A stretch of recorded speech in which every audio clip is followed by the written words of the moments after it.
সমাজের মধ্যে গীবত বেড়ে গেছি, অন্যের সমালোচনা বেড়ে গেছি, একে অপরের দুশ্চর্চা করে সমালোচনা করে আমরা একে অপরের দুশ্চর্চায় লিপ্ত হয়ে আছি, সমালোচনায় লিপ্ত হয়ে আছি। নিজের দোষগুলো আমাদের চোখের সামনে ভাসে না, অন্যের দোষগুলো আমরা আলোচনায় ব্যস্ত থাকি।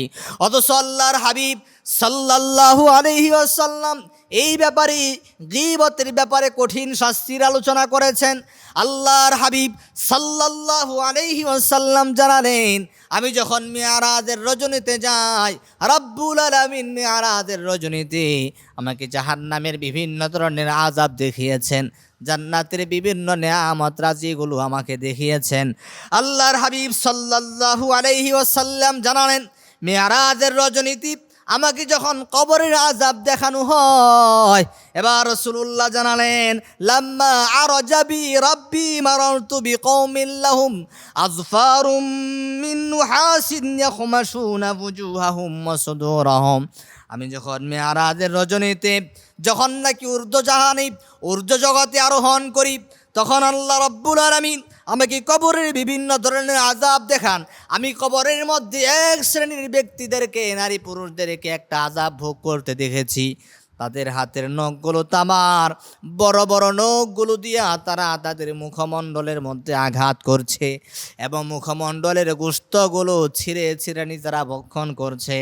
এবার রাসূল সাল্লাল্লাহু আলাইহি ওয়াসাল্লাম জিব্রাইলকে জিজ্ঞাসা করলেন, মান হাউলাইয়া জিবরিল, ও জিব্রাইল ভাই বলো, এরা কারা, কোন কারণে এদেরকে আযাব দেওয়া হয়?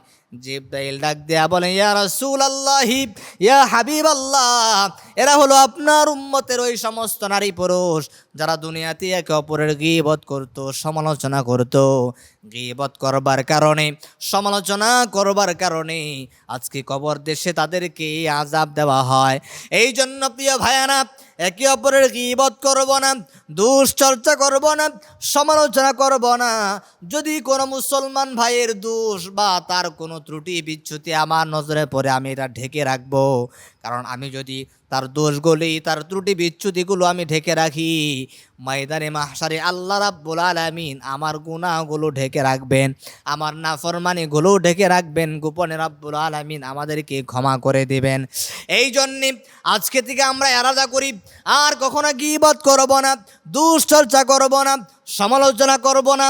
কারণ গীবত করা মানে হলো অপর মুসলমান ভাইয়ের গোশত ভক্ষণ করার মতো।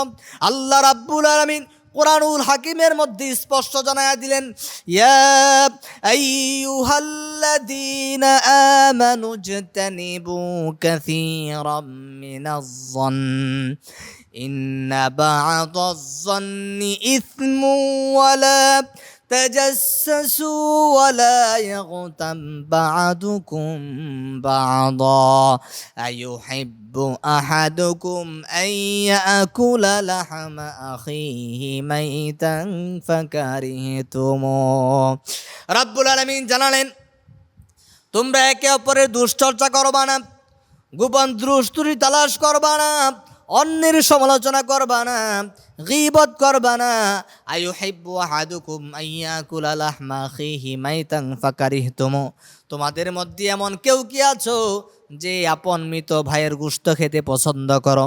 আল্লাহ জানালেন, না, তোমরাও পছন্দ করো, তোমরা এটাকে ঘৃণা করো। এই জন্যে রাব্বুল আলামিন এই কথা বলেন, আমাদেরকে জানায় দিলেন, অপর মুসলমান ভাইয়ের দোষ ত্রুটি আলোচনা করা, সমালোচনা করা মানে হলো আপন মৃত ভাইয়ের গোশত ভক্ষণ করার মতো। এই জন্য আজকে থেকে আমরা দুশ্চর্চা করব না, সমালোচনা করব না, অন্যের গীবত করব না। আর রাব্বুল আলামিন সমস্ত ধরনের গীবত থেকে আমাদের জবানকে হেফাজত